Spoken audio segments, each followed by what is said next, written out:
오케이. 그냥 대충 영상 찍어놓고 나중에 편집해서 공유드릴게요. 네. 정확하게 좀 오차는 있지.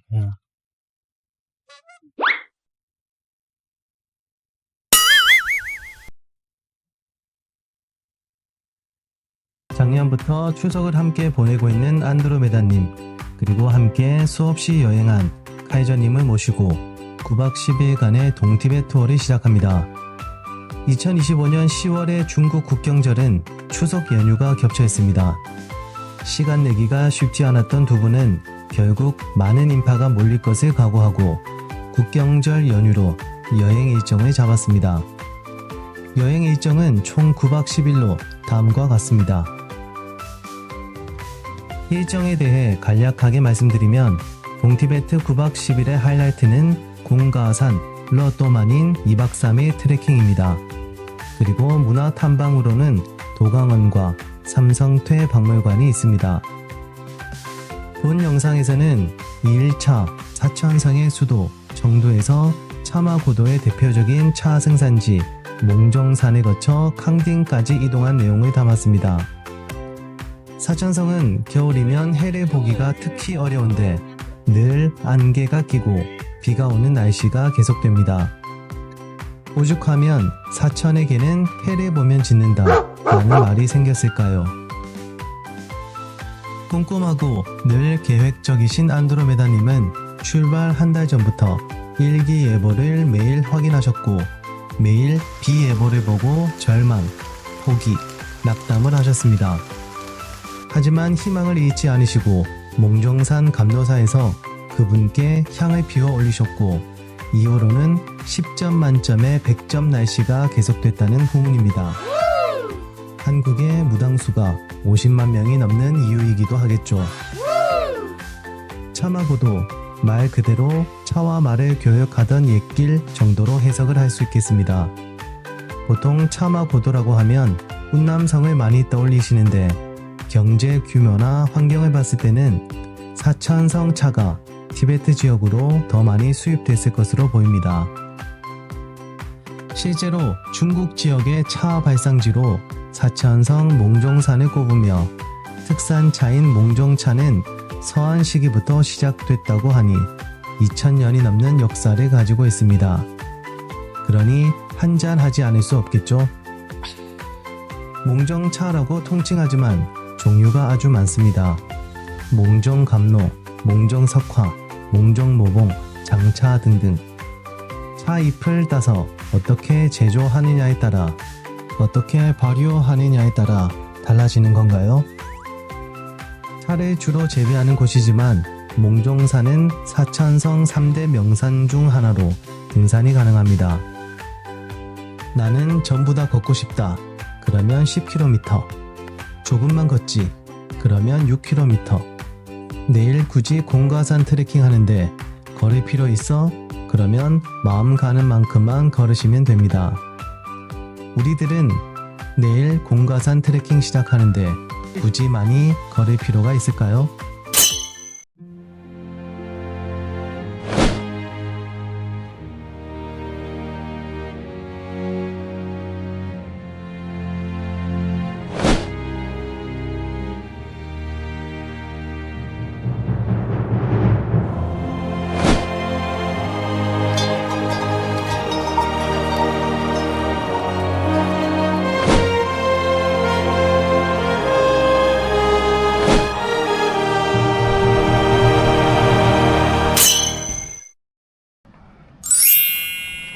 거시 초원, 공가산 러또만인 트레킹의 시작점이라고 할 수 있습니다. 국경절 연휴를 맞아 저희뿐만 아니라 많은 중국의 트레커들도 이곳을 방문했습니다. 사실 러또만인은 대외적으로는 폐쇄가 된 상태입니다만 중국에 이런 말이 있습니다. 上有政策, 下有对策. 정부의 정책이 있다면 민간에서는 이에 상응하는 대책이 있다는 이야기입니다.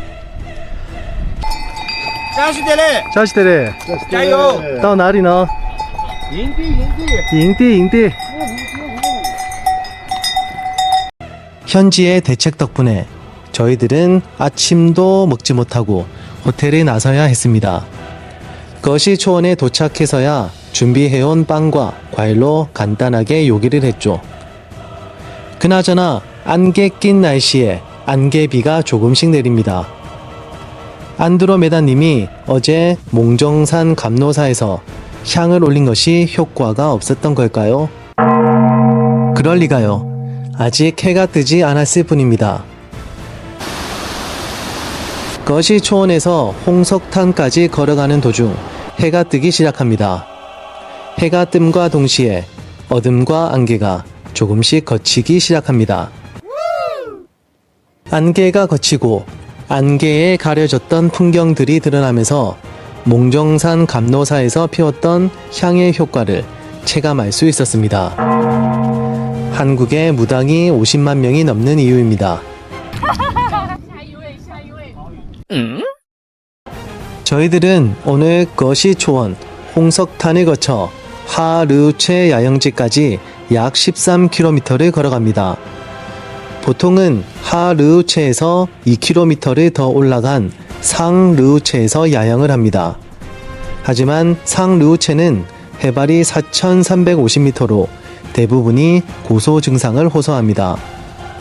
첫날 힘차게 상르우체까지 올라간 중국의 젊은 트레커들이 다음날 대부분 말을 타고 화산하는 이유이기도 합니다.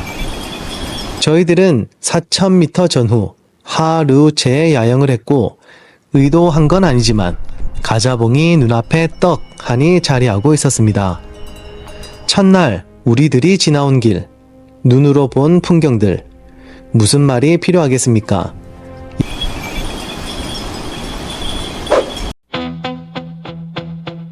공과산을 끝나고 2박 3일 동안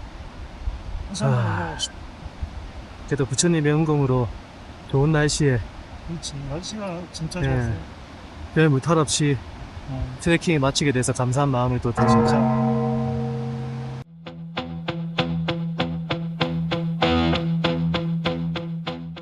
새우에 한잔 하시죠 왜? 아니, 술을 먹으면 안 되지.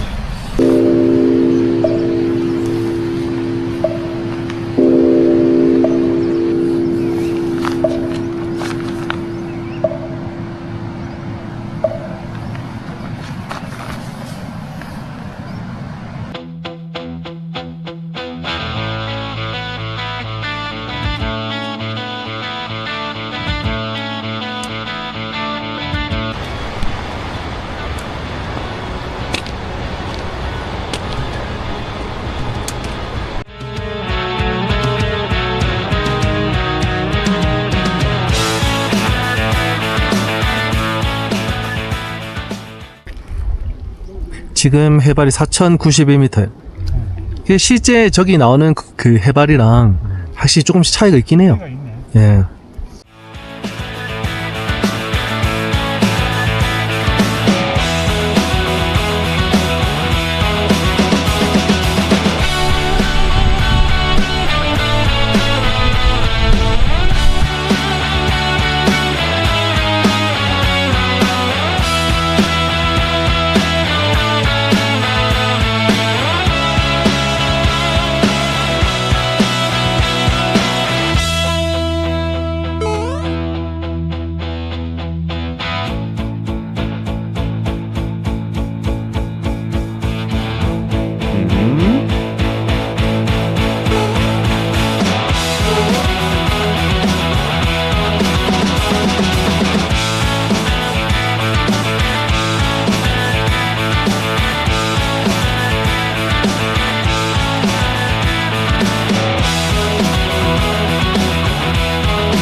중국 서남부에 자리한 사천성은 면적 약 48만 평방킬로미터에 인구는 8천만 명이 넘습니다. 그런데 사천성의 지리를 보면 참으로 다양하다는 것을 알 수 있습니다. 먼저 크게 사천 분지와 티베트 고원으로 구분할 수 있습니다. 여기까지는 어렵지 않습니다. 사천 분지는 또다시 성도 평원과 구릉지대로 나눌 수 있습니다. 여기서 중요한 건 성도 평원인데, 오른쪽으로는 용천산맥, 좌측으로는 티베트 고원으로 둘러싸여 있고, 여러 강이 성도 평원으로 흐르기에 농업 생산에 아주 적합한 환경과 기후를 가지고 있습니다. 성도 평원 외 나머지는 구릉지대로 보시면 되겠습니다.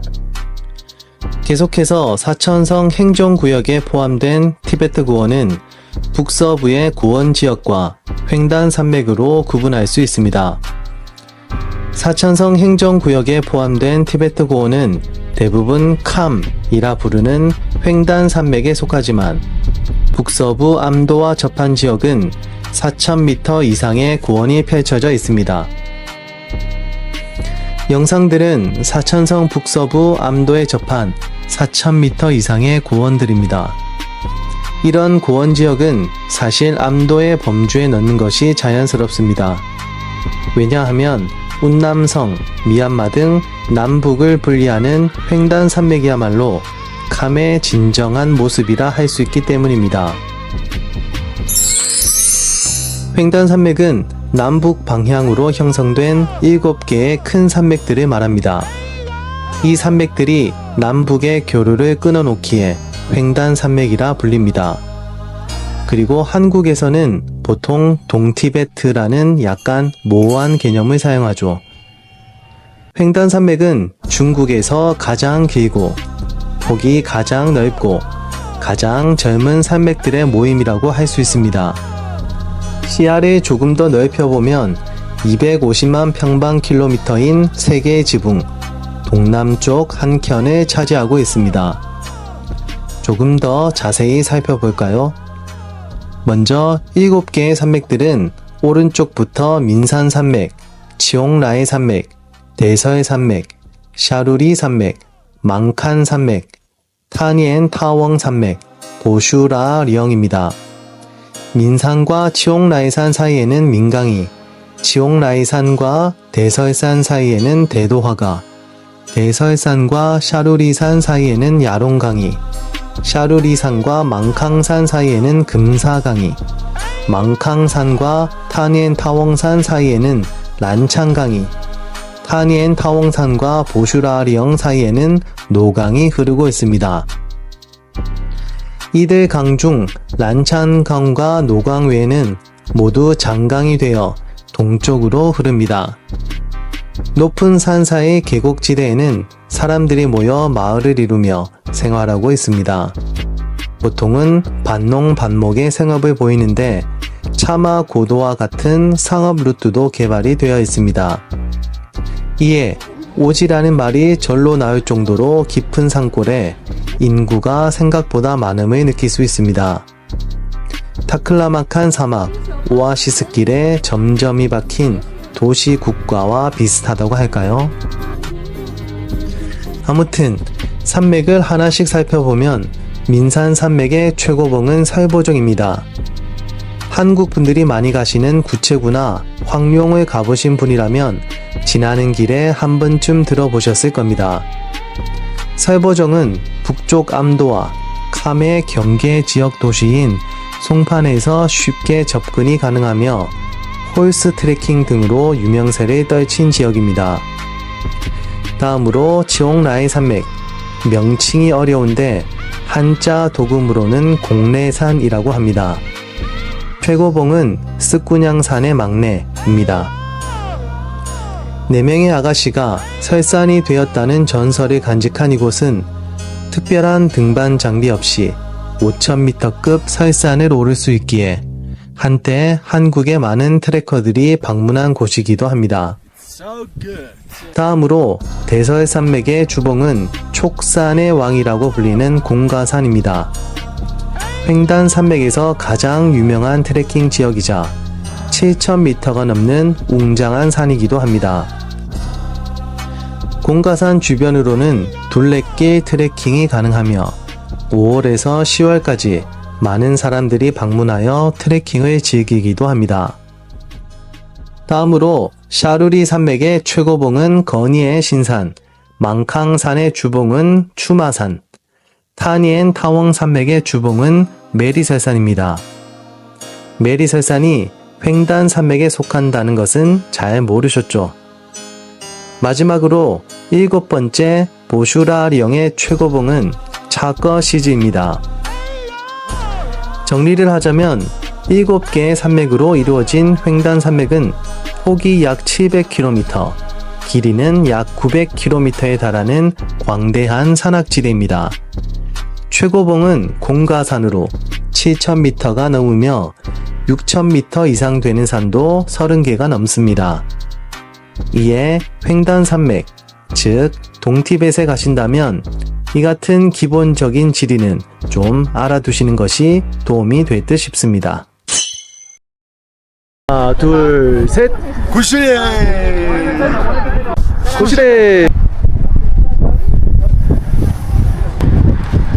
오케이. 한국에서 흔히 말하는 동티베트는 지리적으로 횡단 산맥에 속합니다. 횡단 산맥에 대해서는 정리해둔 영상이 있으니 아래 댓글창에 링크 걸어두겠습니다. 공가산 러또만인 2박 3일 트레킹을 마치고 다음날 타공 마을로 향합니다.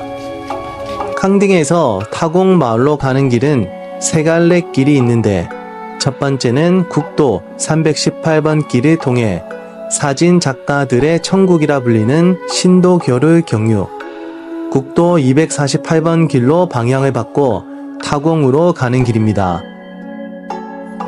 두 번째는 역시나 국도 318번 길을 따라가다 저도산 고개에서 캉딩 공항으로 빠진 후 타공 마을로 가는 길입니다. 마지막 세 번째 길은 캉딩에서 북쪽 성도 434번 길을 따라 가는 길인데 거리도 가장 길고 시간도 많이 걸립니다.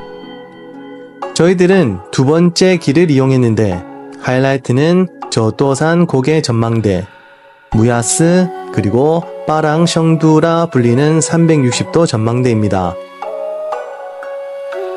하이라이트 세 곳을 영상과 사진으로 만나볼 텐데 그 전에 이곳은 모두 해발이 3000m가 넘는 고해발 지역, 티베트 불교가 농후한 곳이라는 점을 미리 말씀드립니다.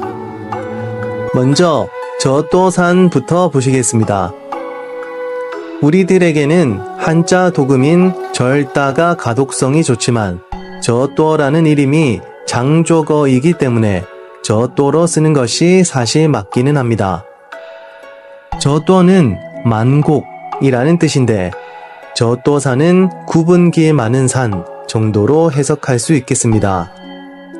저도산은 북티베트와 동티베트를 나누는 경계인데 저도산이 넘으면 초원지대가, 넘기 전에는 산악지대가 형성되어 있습니다.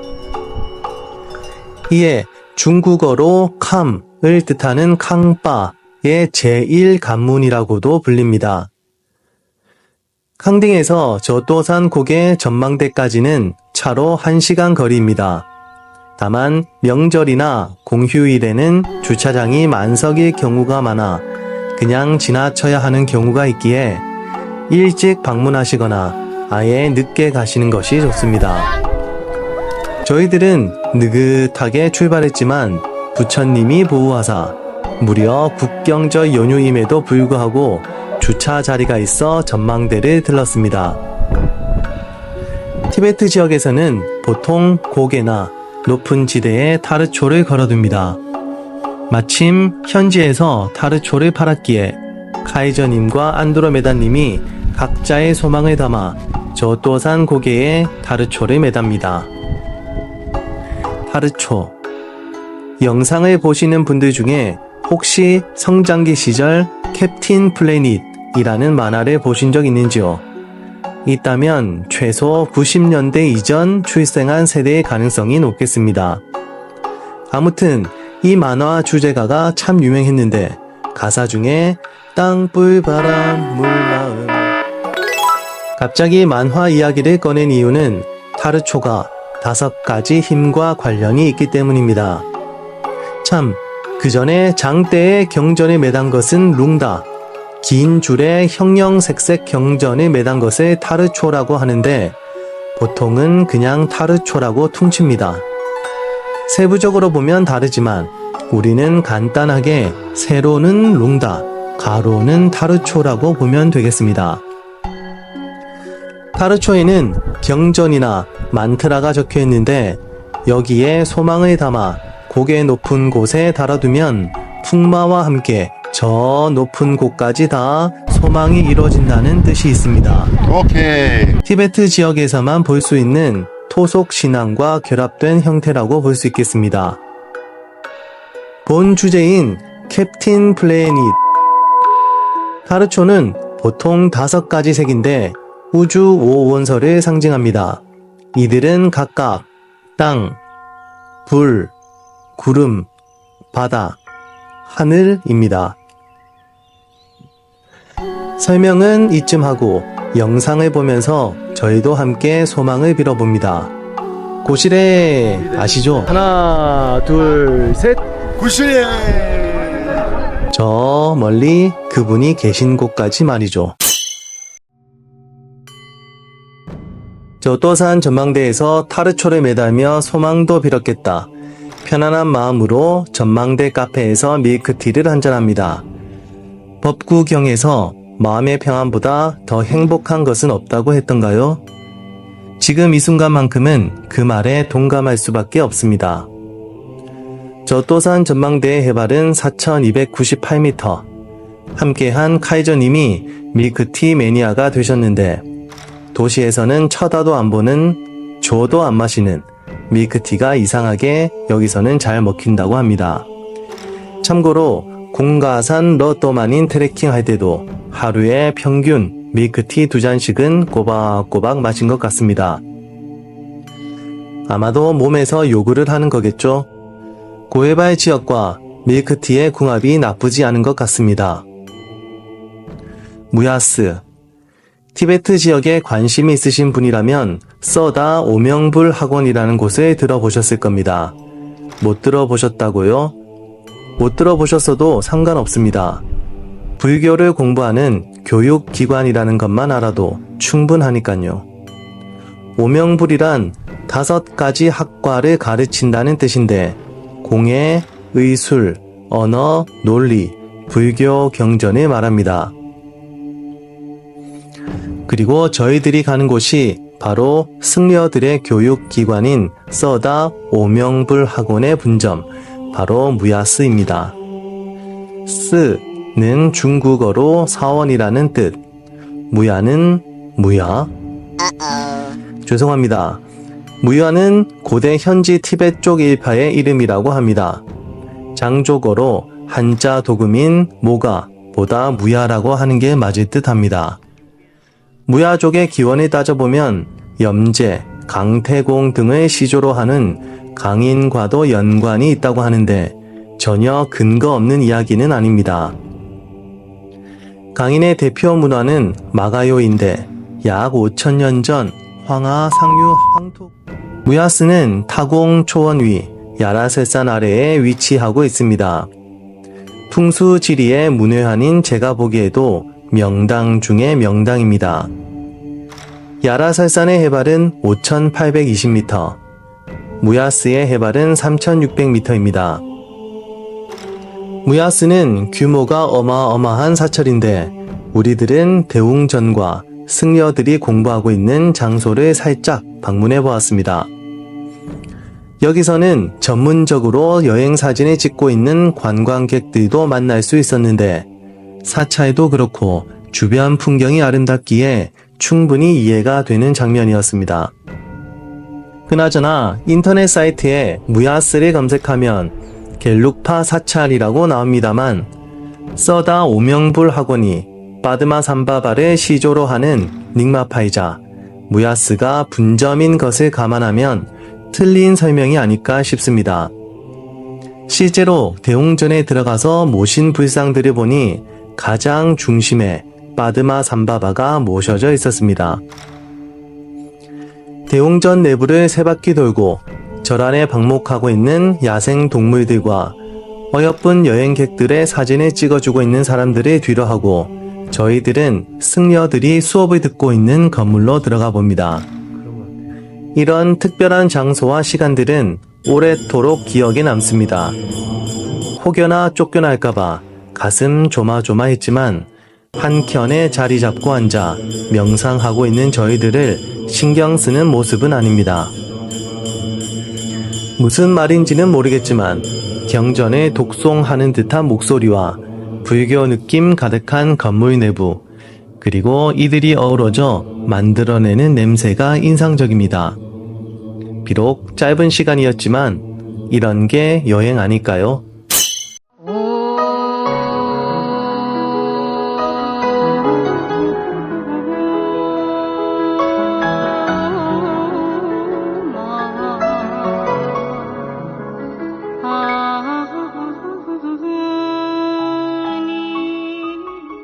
동티베트와 북티베트 경계에 360도로 시야가 열린 전망대가 하나 있습니다. 전망대에서는 티베트 전설 속 인물인 게사르왕, 그의 전기인 게사르왕전에 기록된 4대 신산 중 하나를 볼 수 있습니다. 4대 신산은 각각 메리설산, 까도어 죄워, 아니마칭, 그리고 야라설산입니다. 그렇다면 전망대에서 볼 수 있는 신산은 바로 야라설산입니다. 동방의 흰 야크산이라고도 불리는 야라설산이 전망대 눈앞에 우뚝 솟아있고 저 멀리 촉산의 왕이라 불리는 공가산과 연봉들이 한눈에 들어옵니다.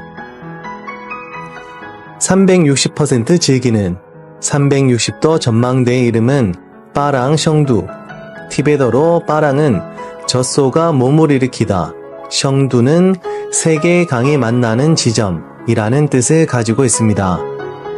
전설에 의하면 젖소로 화한 신이 이곳에서 몸을 일으킨 것이 지명으로 굳어졌다 전해집니다. 어떻게 이곳이 여행객들에게 알려진 걸까요? 코로나 대유행 전 운남성 샹그릴라에서 여행업에 종사하던 런칭이라는 젊은이가 자신의 고향 타공 마을로 돌아옵니다. 그는 자신의 고향이 관광 자원이 풍부하다는 것을 알고 있었고 관광지 개발을 위해 이곳저곳을 탐방하기 시작합니다. 2019년 런칭은 지금의 빠랑성두 전망대를 발견하고는 촌민들을 설득해 길을 보수하고 전망대에 야영지를 설치하기 시작합니다. 이어 런칭의 주도 아래 촌민들은 회사를 설립했고 빠랑성두는 현재 동티베트에서 가장 인기 있는 전망대로 유명세를 떨치게 됩니다. 전망대의 해발은 4,288m, 빠랑성두는 산악지대인 동티베트와 초원지대인 북티베트의 경계에 위치한 곳입니다. 이에 전망대에서는 산악지형에서 고원지대로 바뀌는 모습을 볼 수 있는데 5,000m 이상 되는 산과 초원지대를 함께 볼 수 있다는 장점이 있습니다. 사진 찍기를 좋아하는 인스타 감성을 가지고 있는 우리 같은 젊은이들이 빠랑성두를 꼭 방문하는 이유이기도 합니다. 함께한 카이저님 그리고 안드로메다님은 공가산에서 이미 고산 적응을 마친 상태라 전망을 안주 삼아 52도밖에 되지 않는 바이주 한 잔을 들이킵니다. 고산 지역 여행이 처음이신 안드로메다님, 고산 지역만 가면 고산증으로 힘들어 하시는 카이저님이지만 360도 전망대에서 360% 즐기고 갑니다. 바람과 구름의 고향인 이곳 티베트에서 호연지기가 절로 생기는 가슴 트이는 전망, 소름 끼칠 정도로 선명한 파란색의 하늘, 그리고 그 속에서 우리들의 마음도 티베트에 스며듭니다.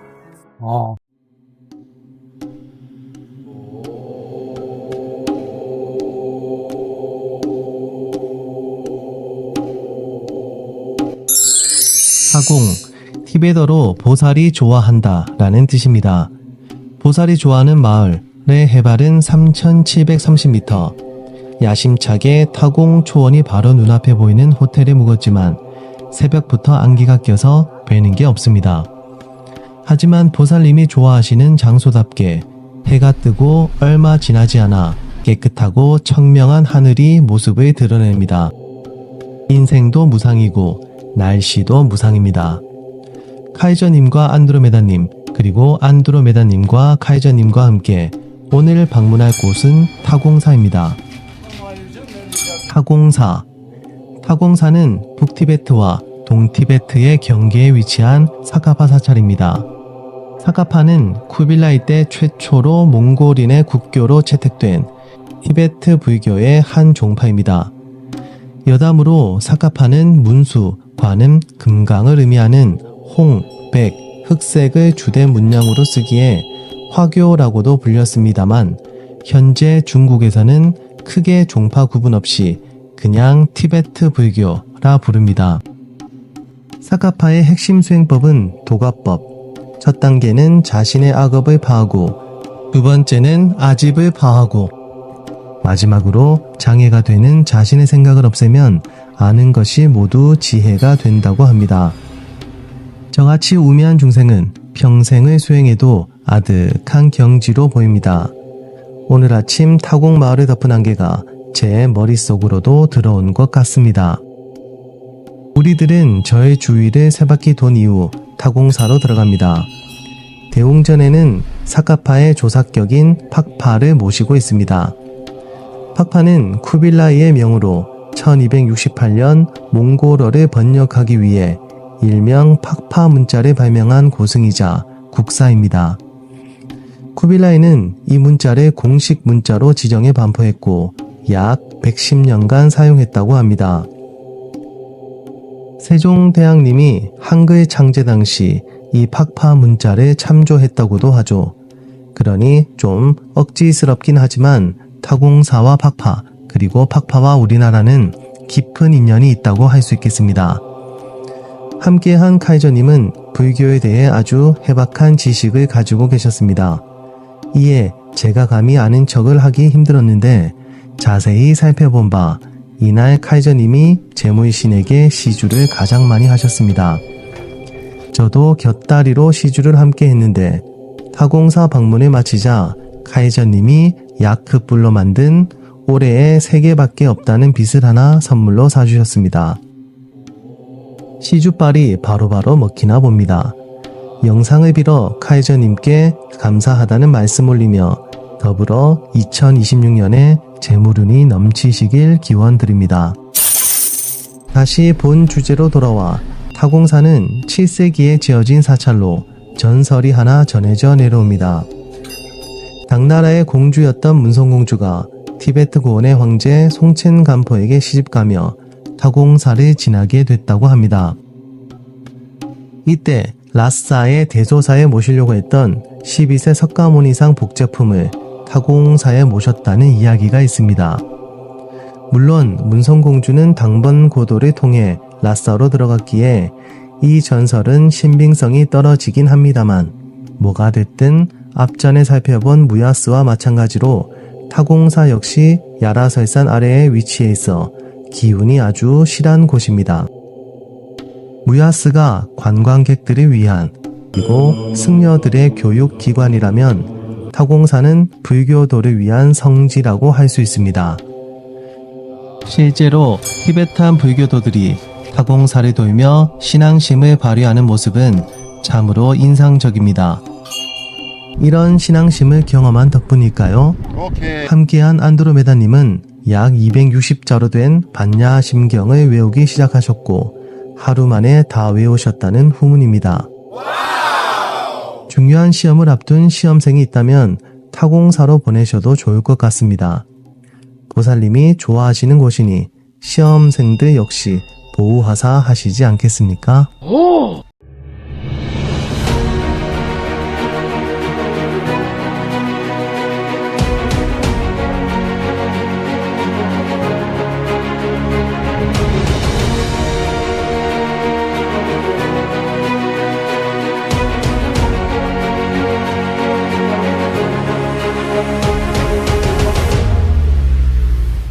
티베트 고원, 횡단산맥 대설산 북단에 티베트 고원의 건네가 드러난 곳이 있습니다.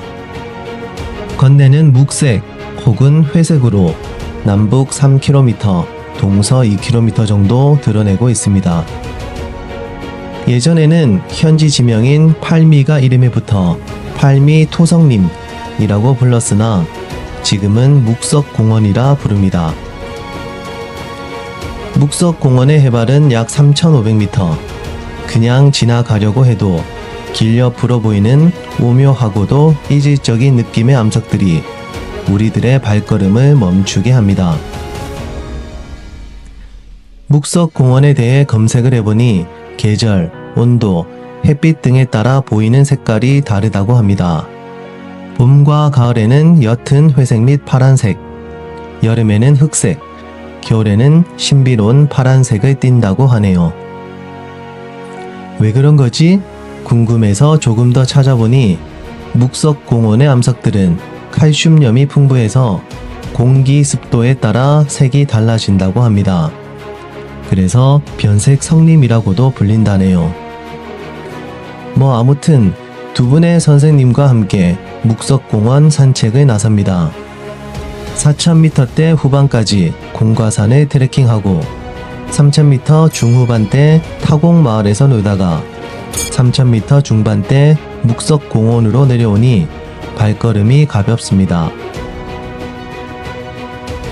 3.5km 정도 건설된 잔도를 뒤로하고 정자로 올라가 시원하게 바람을 쐬며 여유를 부립니다. 보기에도 신비로운 묵석공원에는 전설이 하나 전해 내려옵니다. 티베트 전설 속 왕인 게사르와 관련된 내용인데 게사르 왕이 정복 전쟁을 떠날 때 묵석공원에서 매복 중이던 적의 공격을 받았다고 합니다. 게사르 왕과 장병들은 악전 고투 속에 전쟁을 치렀고 묵석공원의 성림이 그 당시 모습을 묘사한다 하여 만검천공이라고도 부른답니다. 풍경의 이야기를 억지로 끼워 맞춘 듯한 느낌이 없지 않아 있습니다. 또한 묵석공원 내에는 자그마한 샘물이 하나 있는데 이 역시 게사르 왕과 관련이 있습니다. 앞서 적의 매복을 받아 며칠 동안 악전 고토하던 게사르 왕과 장병들은 심한 갈증을 느꼈다고 합니다. 그런데 그때 성림에서 감천이 솟아나와 게사르 왕과 장병들을 구했다고 하죠. 신의 구원이었을까요? 이 샘물은 현재 묵석신천이라 부릅니다. 티베트 여행을 하다 보면 어쩔 수 없이 자주 듣게 되는 게사르 왕. 이쯤 되면 게사르 왕을 한번 만나보지 않을 수 없겠습니다. 다음 편은 티베트 전설 속 왕 게사르입니다.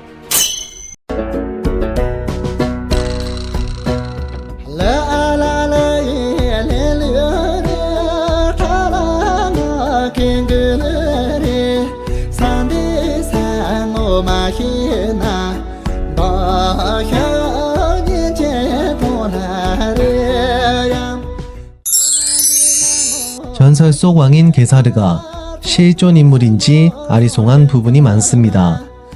구전 문학인 게사르 왕전 서사시에서는 게사르 왕이 연화생 대사, 즉 티베트 고원에 처음으로 불법을 전파한 바드마 삼바바의 화신이자 역사적으로 실존했던 인물이라 말합니다.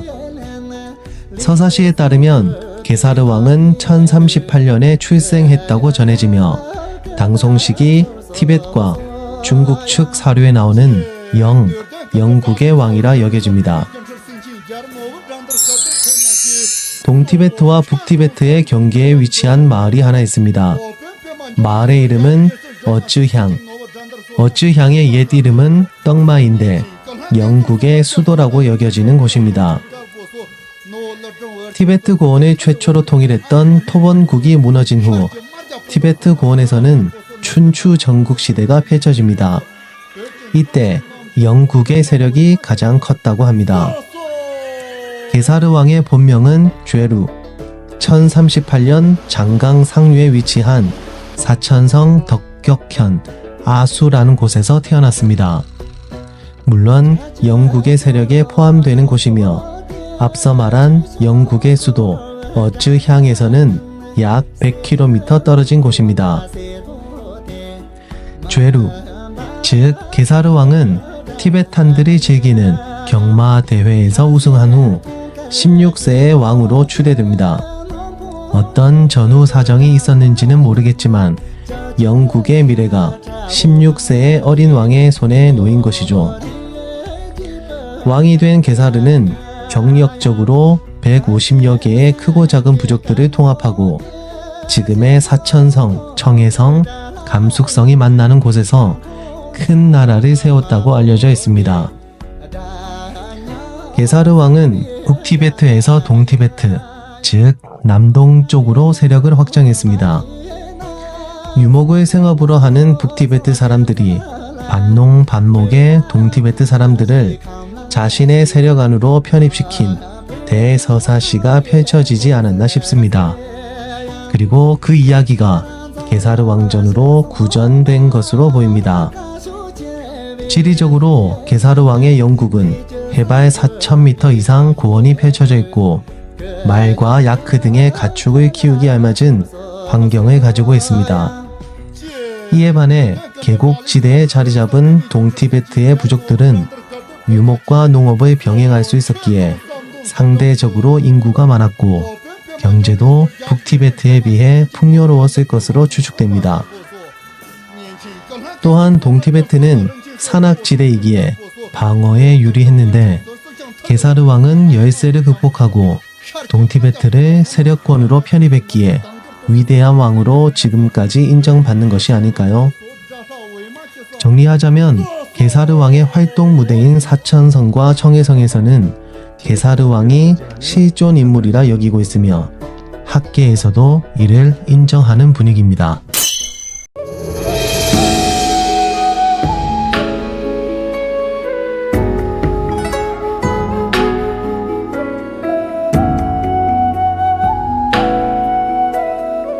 국내 연예인 중 가장 예쁜 연예인은 누구라고 생각하세요? 아마 각자 생각하는 인물이 있을 텐데 저는 김희선 씨를 꼽습니다. 그런데 김희선 씨를 닮은 미인들이 사는 계곡이 있다고요? 동티베트에서 아름답기로 유명해진 도시가 있습니다. 바로 땀바입니다. 땀바는 장조고로 암석 위의 농업지역이라는 뜻인데 딴동, 빠띠, 빠왕이라는 마을 앞글자를 가져다 지었다는 설도 있습니다. 그런데 강족과 장족이 주인인 이 도시가 도대체 칭기스칸과 어떤 관련이 있다는 걸까요? 시계를 잠깐 1000년 전으로 되돌려 봅니다. 서기 1038년 오르도스 지역을 중심으로 약 200년간 역사의 흔적을 남긴 한 나라가 건국됩니다. 건국의 주역은 탕구트 계통의 강족. 강족은 중국에서 가장 오래된 민족으로 한족의 조상이라 칭하는 염제와 황제, 대우, 강태공 등이 강인에 속한다고 볼 수 있습니다.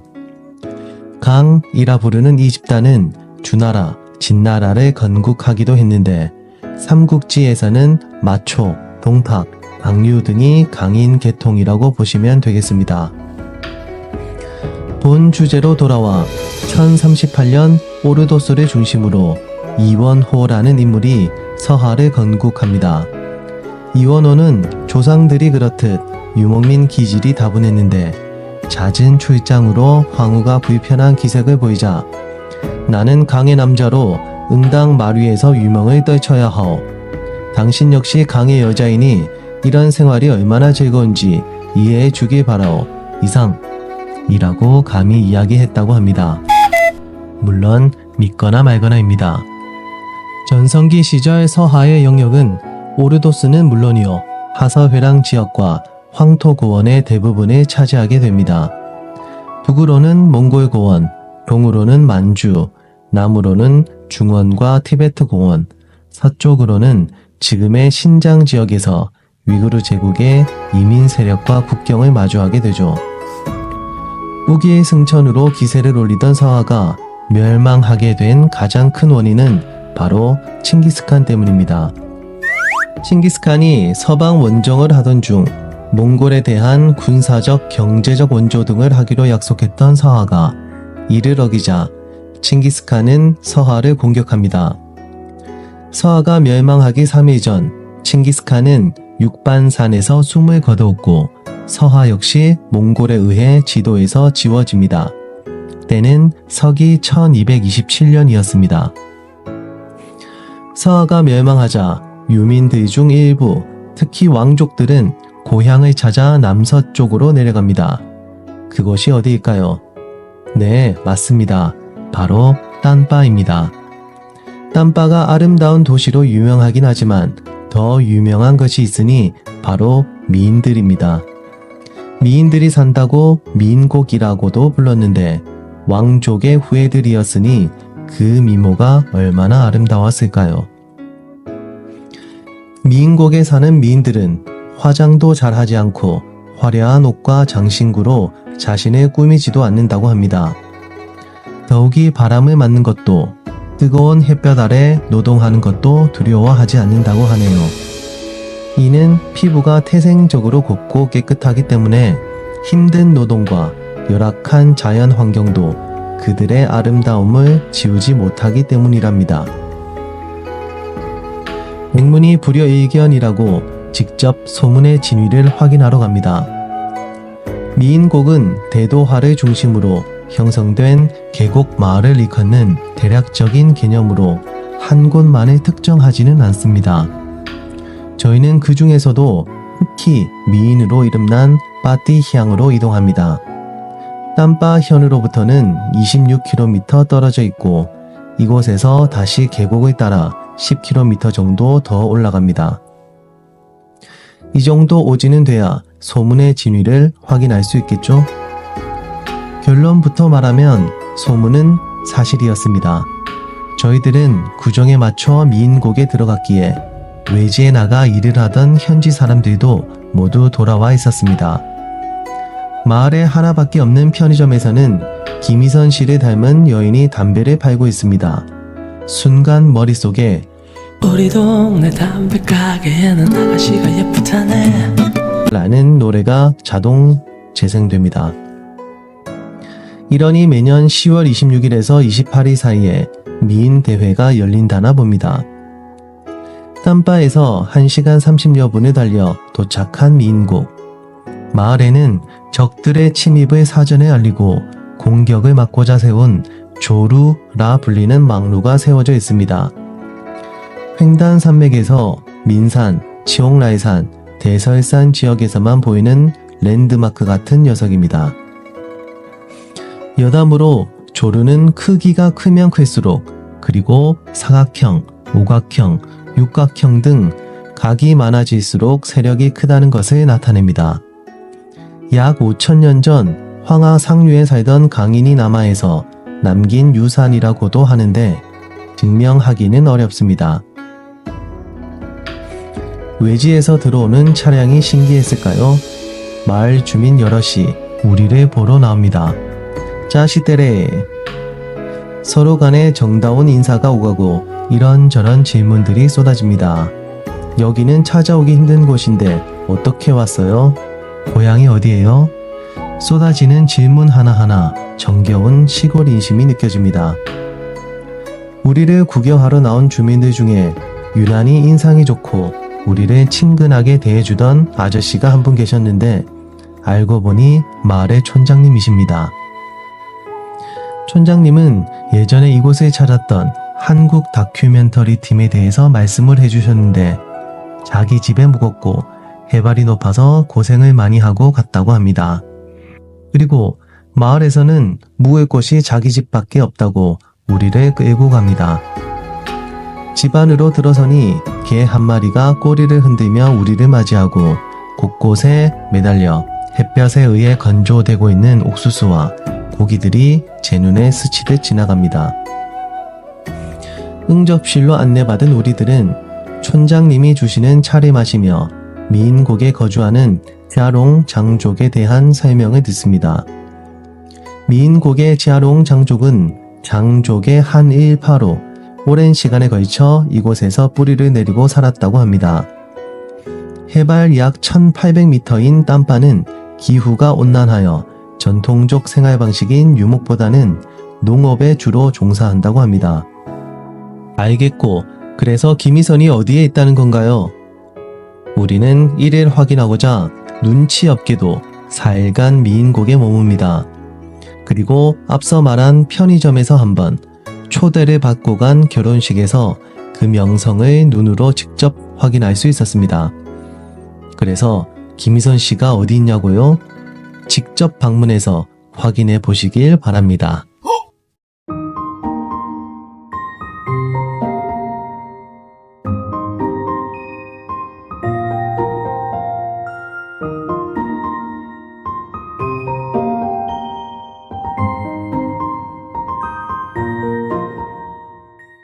동티베트 미인의 고장 땀바 다음 일정은 스꾸냥산입니다. 스꾸냥산으로 가는 길에 야라설산 전망대에 들러 커피도 한잔하며 갑거장체와 야라설산이 남긴 마지막 여운을 즐깁니다.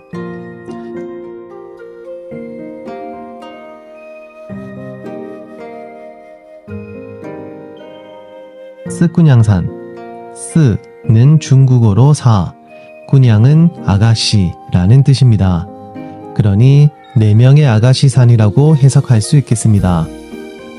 농담이지만 4명이나 되는 아가씨가 산이 되어 있는 곳인데도 불구하고 그 흔한 외모 이야기가 없는 걸 보면 4명의 아가씨 모두 미인은 아니었던가 봅니다. 그런데 어떻게 4명의 아가씨가 산이 되어버린 걸까요? 그 이야기 한 토막 함께 들어보시죠. 아주 옛날 호랑이가 담배 피던 시절, 지금의 스꾸냥산에는 아파랑이라는 산신이 살고 있었습니다. 산신에게는 눈에 넣어도 아프지 않을 4명의 딸이 있었죠. 행복한 나날이 이어지던 어느 날, 옆 동네에 살던 악마의 화신 멀뒤가 사위가 되고 싶다며 청혼을 해옵니다. 아파랑의 4딸 중 누구라도 상관이 없다면서 말이죠. 화가 난 아파랑은 이를 단숨에 거절하는데 사실 이는 악마 멀뒤의 계략이었습니다. 거절할 것을 예상한 멀뒤는 이를 명분 삼아 아파랑을 공격했고 홍수를 일으켜 마을을 집어삼킵니다. 두고 볼 수만 없었던 아파랑은 결국 멀뒤의 결투 신청에 응하게 되고 죽임을 당하게 됩니다. 아파랑의 4딸은 먼저 서로 손을 잡아 홍수로부터 마을을 지켜낸 후 어떤 공격에도 꿈쩍하지 않는 큰 산이 되어 마을의 수호산이 됐다고 합니다. 매년 음력 5월 4일이면 스꾸냥산을 위해 마을 사람들이 제사를 지내는 이유이기도 합니다.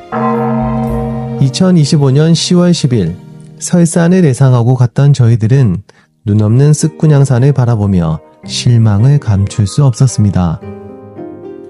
그런데 가만히 생각해보면 아직까지도 악마 멀뒤로부터 마을을 보호하고자 하는 4자매의 산신력이 발휘되고 있는 게 아닐까요?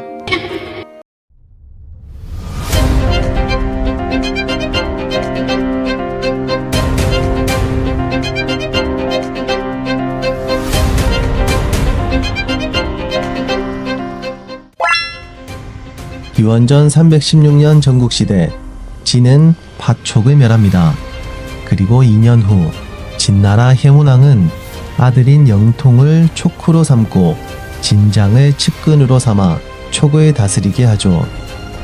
하지만 해문왕의 바람과는 달리 영통과 진장은 서로 반목하게 되고 기원전 311년 진장이 영통을 살해합니다. 공교롭게 해문왕 역시 천수를 달리하고 아들인 무왕탕이 왕위를 이어받습니다. 진무왕은 기원전 310년 재상 간모, 장이, 사마착으로 하여금 촉의 혼란을 수습하고 선제의 해문왕의 또 다른 아들인 영운을 촉후로 병하면서 나라가 점점 안정을 찾습니다. 그러던 중 기원전 307년 한나라를 정벌하러 간 진무왕이 정을 들다가 깔려 죽는 대참사가 벌어집니다. 어릴 때부터 힘이 장사였던 무왕이 주나라 천자의 상징인 정을 번쩍 들어보려다 생긴 어이없는 참사였습니다. 이에 중국 역사상 처음으로 태후라는 이름을 사용하는 소나라 출신 리월이 섭정을 하게 되고 그녀의 아들 영직이 왕위를 이어받습니다. 여담으로 병마용갱이 진시황의 것이 아닌 선태후 미월을 위해 제작한 것이라는 주장도 있습니다. 진나라는 선태후의 섭정 기간 국력이 몰라보게 강성해집니다. 그러던 어느 날 촉후 영훈이 제사를 지내고 보낸 고기에 독이 있음을 발견하고 촉후 영훈은 제거됩니다. 이어 영훈의 아들 영관을 촉후로 봉하지만 기원전 285년 영모에 낌새가 있다 하여 그마저 또 제거해버립니다. 이때부터 진은 사천 지역에 촉군을 설치하고 직접 통치를 시작하는데 중국 역사상 처음으로 군현제가 촉당에서 시범적으로 실행이 됩니다. 진은 본격적으로 촉을 관리하기 시작하는데 토지의 사유를 인정하고 매매의 자유를 허락함과 동시에 토지세와 인구세, 노역세를 거두면서 진나라의 후방기지로서 촉은 중원 통일의 큰 밑거름이 됩니다. 기원전 267년 진소왕이 이빙을 촉 군수로 임명하자 촉은 또 한 번의 전환점을 맞이합니다. 촉은 평지가 많고 수량이 풍부해서 농업에 아주 적합한 곳입니다. 문제는 홍수 등의 수재를 자주 당한다는 점이었는데 이로 인해 촉은 치수가 가장 중대한 사업이었습니다.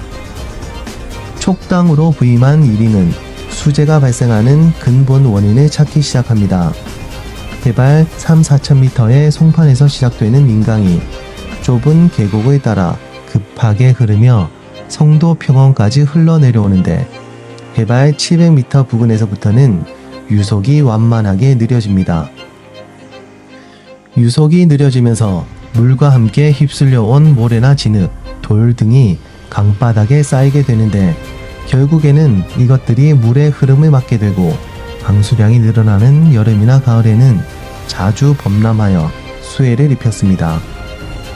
참고로 민강은 헌화의 길을 두루 다녀도 민강을 건너기는 어렵네 라는 민요가 있을 정도로 물살이 거센 강입니다. 이런 사실을 고대의 촉나라 사람들도 알고 있었습니다. 촉의 두 왕조 시기에는 계명씨가 치수를 담당했습니다. 그는 관현 서쪽 옥루산에 구멍을 하나 뚫었는데 그 구멍을 보병구라 합니다. 보병구를 통해 민강의 일부분을 성도평원으로 흐르게끔 유도를 했는데 수재 예방의 효과뿐만 아니라 문경지에 물을 댈 수도 있었으니 일석이조였습니다. 다만 보병구로 흘러들어가는 물의 양을 조절할 수 없다는 문제를 안고 있어 수해에 대한 완전한 해결책이 될 수 없었습니다. 이러한 사실들을 파헤친 이빙은 그 전에 실행되었던 치수 사업의 바탕 위에 민강 중류에 뚝을 만들어 수량 조절을 위해 물길을 둘러 나누고자 했습니다. 그것이 바로 도강원입니다. 상기한 시대는 현대와 같은 기계 장비가 없었던 약 2300여 년 전의 일입니다. 이때는 오직 사람들의 노동력과 지혜에 기댈 수밖에 없었죠. 먼저 뚝을 만들기 위해 대나무로 만든 광주리에 돌을 가득 채우고 민강 가운데에 가득 쌓아 물길을 갈라놓는 데 성공합니다. 말은 참 쉽지만 난공사 중에 난공사였을 겁니다. 힘들게 성공하고 보니 돌을 쌓아놓은 앞부분이 뾰족한 것이 마치 물길을 가르는 물고기의 주둥이 같다 하여 어취라 불렀습니다. 그리고 가장 뒷부분은 모래톱 등이 유실되는 것을 막기 위해 제방을 만들었는데 한자 금과 비슷하게 양쪽으로 나뉘어져 있다 하여 금자재 혹은 금강재라고 불렀습니다. 이어 동쪽 제방은 내금강재, 서쪽의 제방은 외금강재라 부릅니다. 좀 더 보충 설명을 하자면 도강원의 동쪽 보병구로 흘러들어가는 강을 내강 혹은 비강이라 부르며 내강이 보병구를 통과하면 주마허, 흑조허, 호양허, 강안허 4개의 지류로 나누어져 홍도평원을 골고루 적십니다.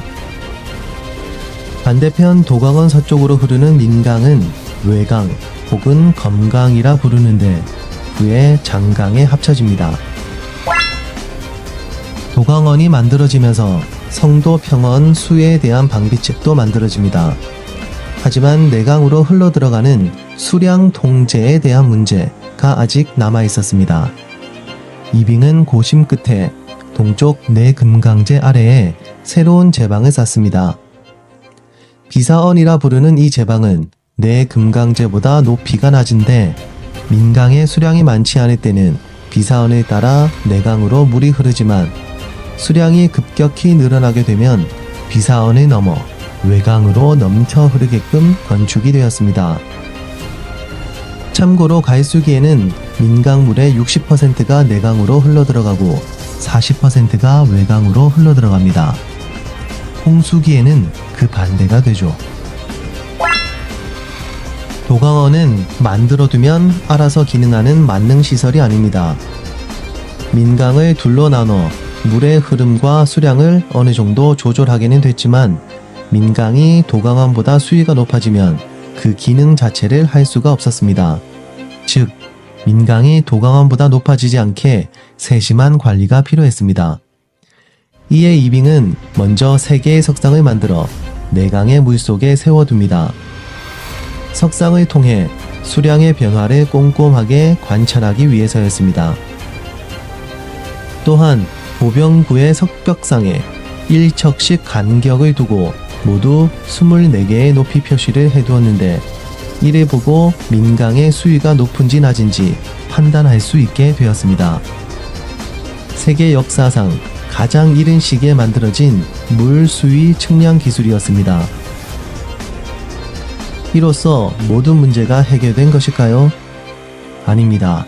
민강은 앞서 말한 바와 같이 고해발 지역에서 저해발 지역으로 모래나 돌 등이 물에 휩쓸려 내려왔다가 유속이 완만해지는 해발 700m 부근부터는 강바닥에 쌓이면서 필연적으로 수해가 생길 수밖에 없는 구조를 가지고 있었습니다.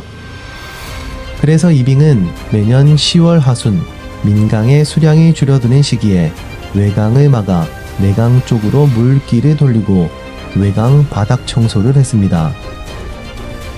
그리고 입춘 전후로는 반대로 내강을 막아 외강 쪽으로 물길을 돌린 후에 내강 바닥 역시 청소를 했죠. 이런 방식으로 치수를 하던 이빙은 강바닥 청소 역시 일정한 깊이만큼 해야 한다는 사실을 깨닫습니다. 그래서 최소한의 깊이에 대한 표시를 해두고자 비사언 맞은편 강 아래에 상마를 묻습니다. 성마가 완전히 모습을 드러낼 정도로 강바닥에 진흙이나 돌 등을 정리해야 한다는 뜻이었습니다. 2000년이 넘는 세월 동안 사천 사람들은 이와 같은 방식으로 민강의 수량을 통제하고 이용해 왔습니다. 정리하자면 도강원의 건설로 사천은 수재에서 벗어났을 뿐만 아니라 민강의 수량이 안정되면서 수상교통도 발달하고 농지 개발을 촉진하는 부가적인 이익도 누릴 수 있었습니다. 더욱이 안정적으로 물을 농지에 공급할 수 있게 되면서 성도평원은 중국 내 농업 생산량이 가장 많은 곡식 창고 중 하나로 명성을 누리게 됩니다.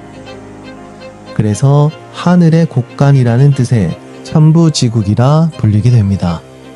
앞서 말한 진나라가 촉당을 직접 지배하게 되면서 천부지국을 후방기지로 두게 되었고 이로 인해 역사상 최초로 중국 통일이라는 달콤한 열매까지 맺게 된 것은 아닐까요?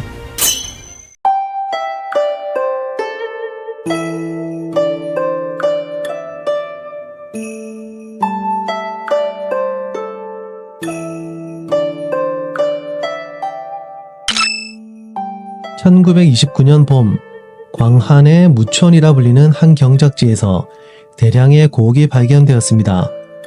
이 경작지는 오리라는 뜻의 앞자하와 마모카가 서에서 동으로 흐르는데 중간 지점에 월화와 같은 흙 누대가 있어 월량만이라고 불렀습니다.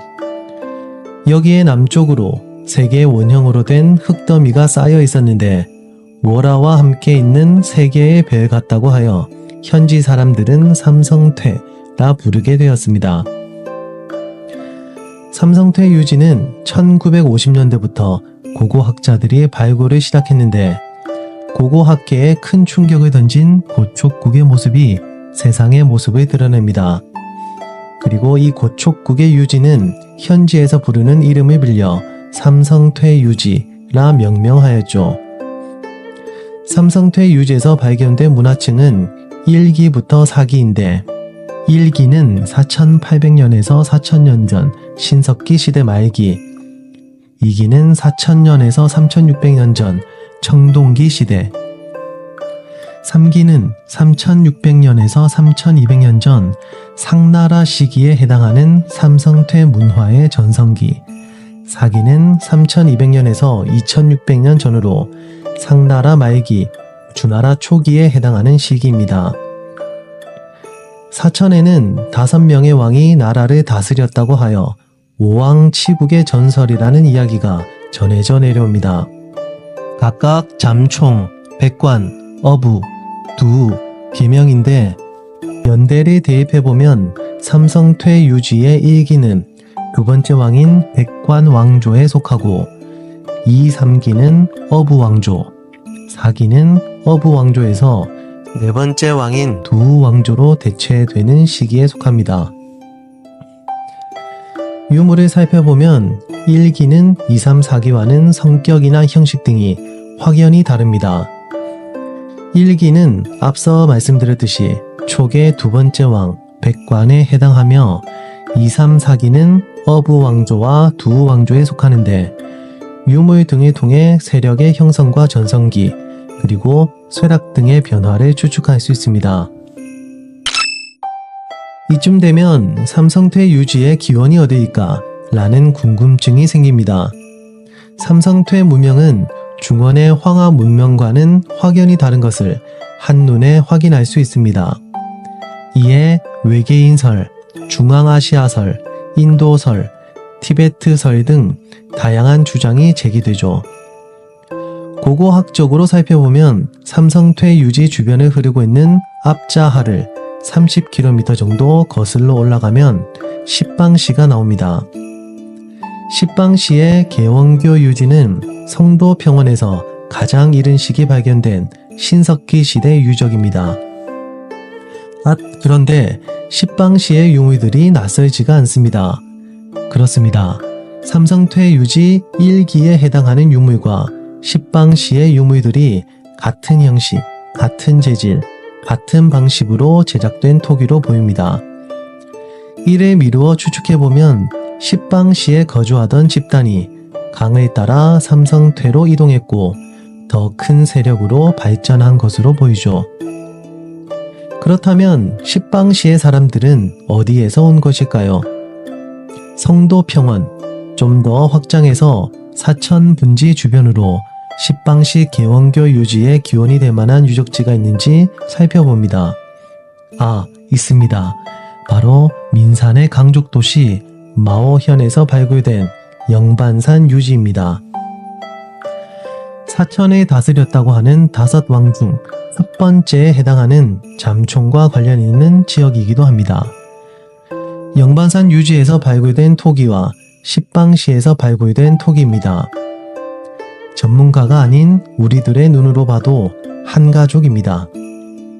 이를 토대로 살펴보면 민강에 거주하던 집단이 성도 평원으로 내려왔다고 볼 수 있겠습니다. 문제는 십방시라고 하는 지역인데 민강에서 강을 따라 내려왔다고 보기는 무리가 있고 산을 넘어 온 것으로 보입니다. 마치 누군가의 추격을 피해서 허겁지겁 말이죠. 실제로 십방시 박물관장은 십방시로 내려온 민산의 집단이 용문산을 넘어 성도 평원으로 내려왔다고 주장합니다. 자, 여기서 또 질문이 생깁니다. 상기한 가설이 맞다면 민산 지역에 살던 집단은 왜 성도 평원으로 내려온 것일까요? 그리고 영반산 유지의 기원은 어디일까요? 일반적으로 영반산 유지는 황하상류 감숙성 일대에서 발원한 고강인의 마가야 문화에 속한다고 하는데 정말일까요? 먼저 유물을 비교해보면 마가야 문화 채색토기와 영반산 유지 채색토기는 비슷해 보입니다. 고강인이 마오현까지 내려왔던 걸까요? 그런데 민산에서 유행하는 서사시가 뇌리에 번쩍 하고 스쳐 지나갑니다. 바로 강과 대전입니다. 민산에는 강족들이 거주하는 집거촌이 있습니다. 이곳에는 하나의 서사시가 유행하고 있는데 바로 강과 대전입니다.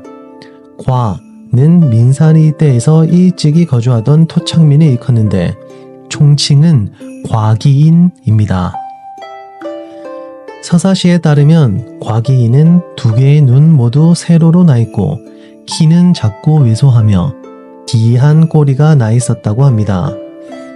꼬리는 나이가 들면 말라서 시들시들해지는데 이때 석관에서 죽음을 기다린다고 합니다. 이 서사시가 언제부터 유행했는지 사실인지 아닌지 알 수는 없지만 흥미로운 대목이 많습니다. 먼저 석관에 묻었다고 하는 과기인의 이야기는 잠총도 동일합니다. 매장 풍습은 아주 보수적인 문화라 지배층이 바뀌거나 하는 등의 강력한 외부 자극 없이는 좀처럼 달라지지 않습니다. 현지 토착민이 잠총과 같은 매장 풍습을 공유한다는 점, 그리고 무종, 즉 두 눈이 모두 세로로 나 있었다는 점을 미루어 살펴보면 잠총은 민강상류의 토착민인 과기인이었을 가능성이 제기됩니다.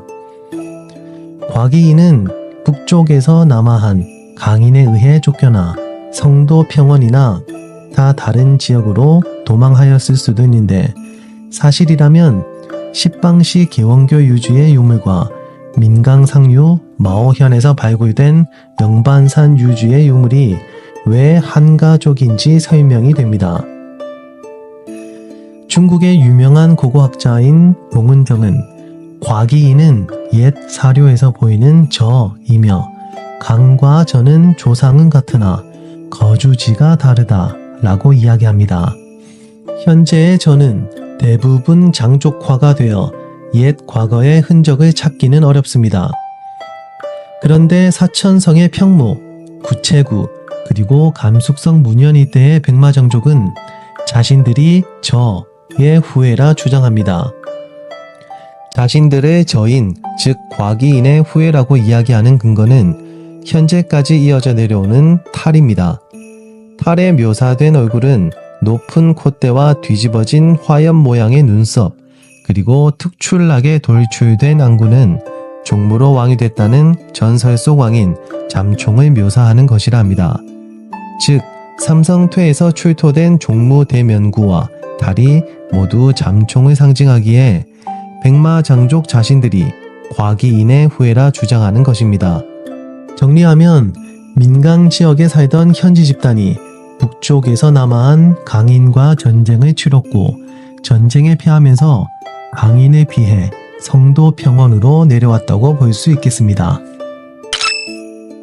전설 속 왕인 잠총은 민산 상류의 접계 일대에 거주했던 인물 혹은 집단으로 민산의 석실에서 살았다고 전해집니다. 이를 뒷받침해주는 고고학적 발굴이 1979년 2월에 이루어졌는데 앞서 밝힌 마오현에서 발견된 영반산 유지입니다. 상거가 절약한 화양국지에서는 다음과 같은 기록이 있습니다. 풀이하자면 촉후 잠총은 무종으로 왕이 됐고 죽은 후에는 석관석곽에 안장했는데 나라 사람들이 이후 종무인의 무덤이라 말했다 라는 뜻입니다. 삼성퇴 유지의 종무대명구는 높이 65cm, 넓이 138cm로 제사갱에서 발굴되었습니다. 면면을 살펴보면 두터운 눈썹에 오똑하게 솟은 코, 미소 짓듯 길게 이어진 큰 입은 전체적으로 웃고 있는 듯한 인상을 줍니다. 이 중 가장 특징적인 부분이 바로 눈이며 기둥 형태로 안구가 돌출되어 있는데 상당히 과장된 모습으로 표현되어 있습니다. 중국 고대 성어에는 촉의 개는 해를 보면 짖는다 라는 말이 있습니다. 성도 평원의 개는 해를 볼 기회가 적어 해를 보면 낯설고 기이함을 느껴 짖는다는 뜻이죠. 성도 평원은 예로부터 습하고 안개 끼는 날이 많은데 안개가 해를 가리기 때문에 대부분 흐립니다. 그래서 성도 평원에 사는 촉인들은 멀리 내다보고 싶어도 이런 날씨 때문에 볼 수가 없었죠. 종무는 상기한 성도 평원의 기후적 배경에서 제작된 걸로 유추되는데 기둥형의 눈은 생존과 직결되는 멀리 볼 수 있는 능력을 상징합니다. 말이 나온 김에 좀 더 자세히 살펴보면 종무 대면구의 귀는 뾰족한 형상을 하고 있는데 마치 새의 날개로 보입니다.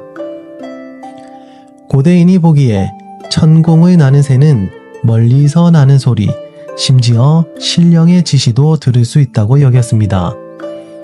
이에 종무는 천리안이라는 별명과 더불어 순풍이라는 칭호도 갖게 되었습니다. 정리하자면 종무면구에 묘사된 면면은 촉의 첫 번째 왕 잠총에 대한 숭배와 기억으로 봐도 되지 않을까요? 계속해서 잠총 이야기를 이어가 보겠습니다.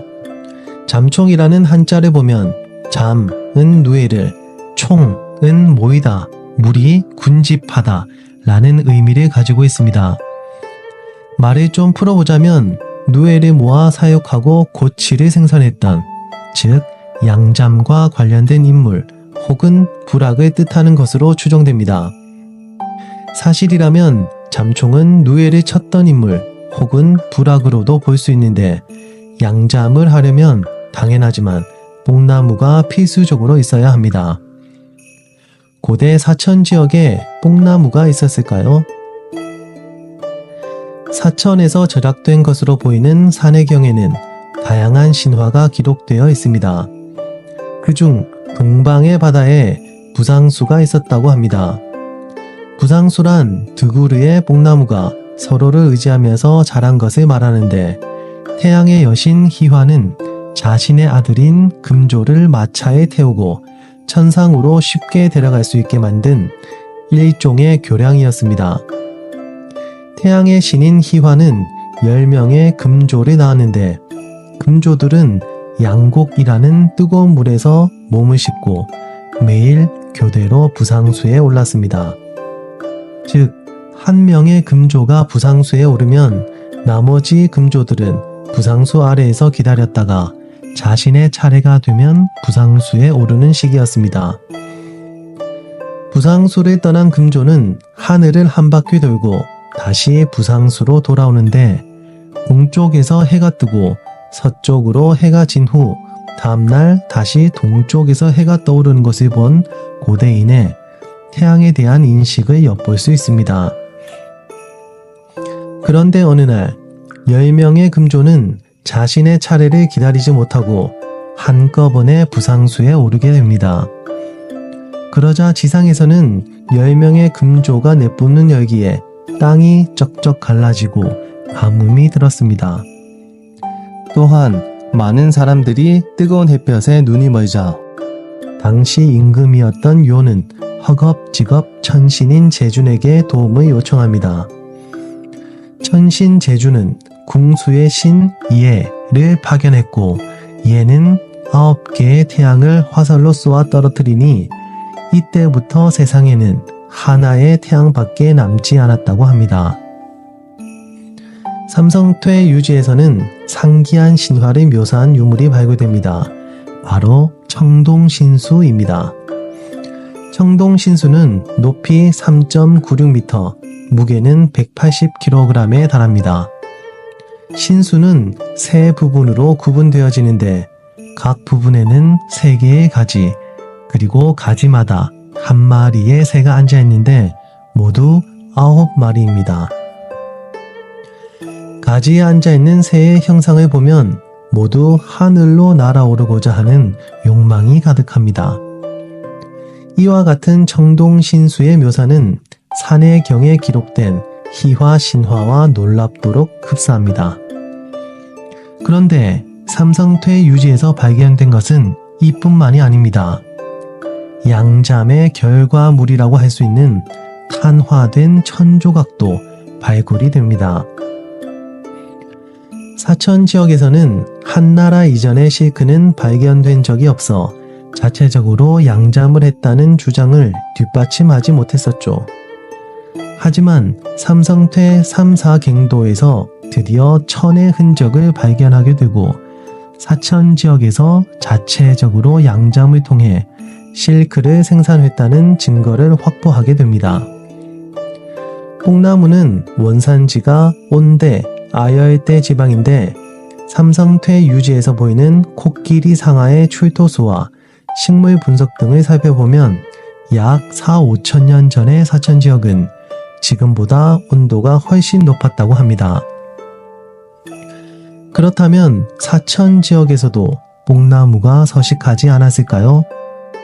속의 첫 번째 왕인 잠총이 삼성퇴 유물을 통해 조금씩 그 모습을 드러내는 것 같습니다. 1986년 삼성퇴 유지에서는 2개의 제사갱이 발견되었습니다. 발견된 제사갱은 순서에 따라 1호, 2호라 명명했고 6천여 점이 넘는 유물이 발굴되었죠.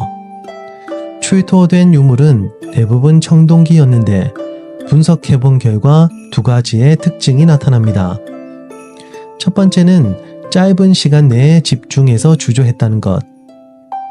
두 번째는 청동기를 제조할 때 납을 첨가했는데 고방사성 납을 사용했다는 것입니다. 이런 특수한 납은 자연계에서는 희귀합니다. 삼성퇴에서 출토된 청동기는 대부분 2개의 제사갱에서 나왔습니다. 이는 목적성을 띤 계획적인 매장으로 보여집니다. 발굴된 유물 중 몇 개만 간단하게 살펴보겠습니다. 1호 제사갱에서 출토된 금장의 길이는 142cm입니다.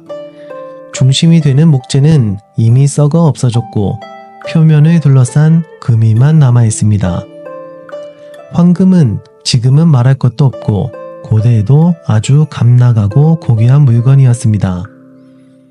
금박으로 둘러싼 지팡이는 왕권이나 신권을 상징하는 것으로 보이며 금박의 표면에는 여러가지 도안이 보입니다.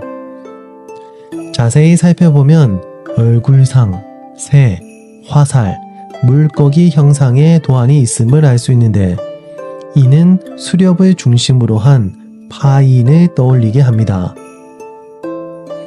고촉 시기 초계 동방에는 파국이 있었습니다.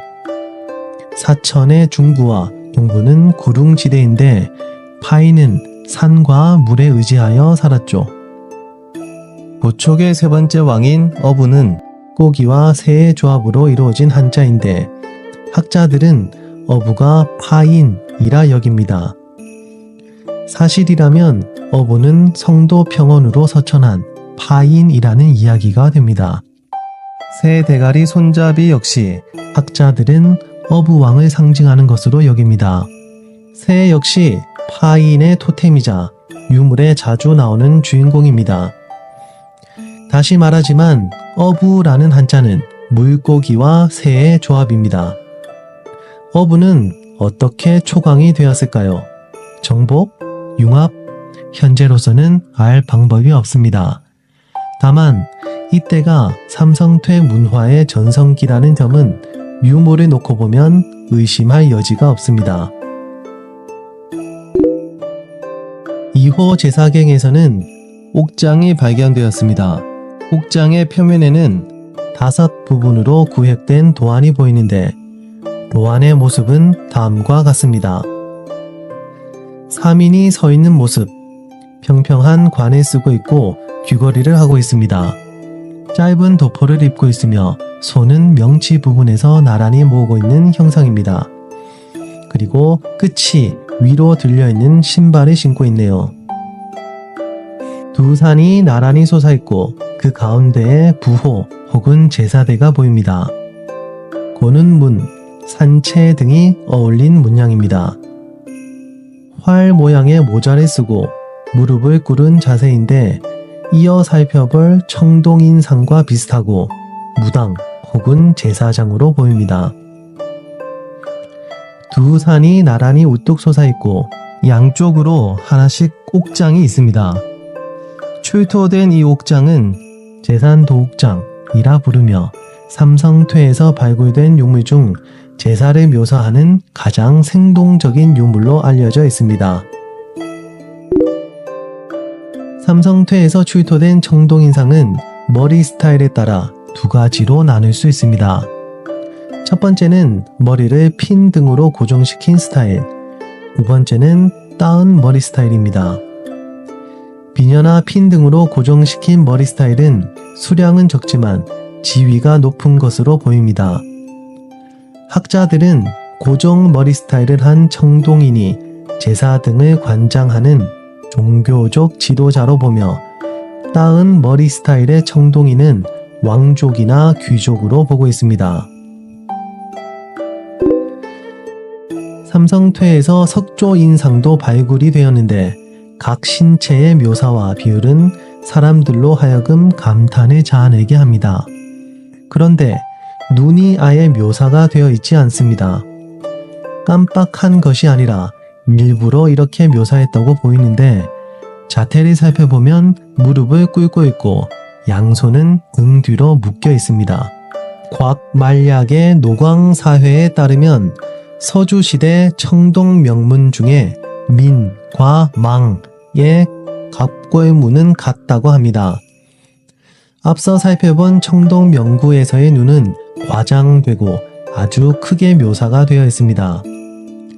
종무로 왕이 됐다는 잠총의 전설에서도 알 수 있듯이 눈은 고촉 사람들에게 아주 중요한 상징적인 요소였고 눈의 크고 작음이 지위의 높고 낮음을 의미하는 것으로도 보입니다. 이에 눈이 묘사되지 않은 서기는 사회 지위가 아주 낮은 노예나 포로 등으로 볼 수 있지 않을까요?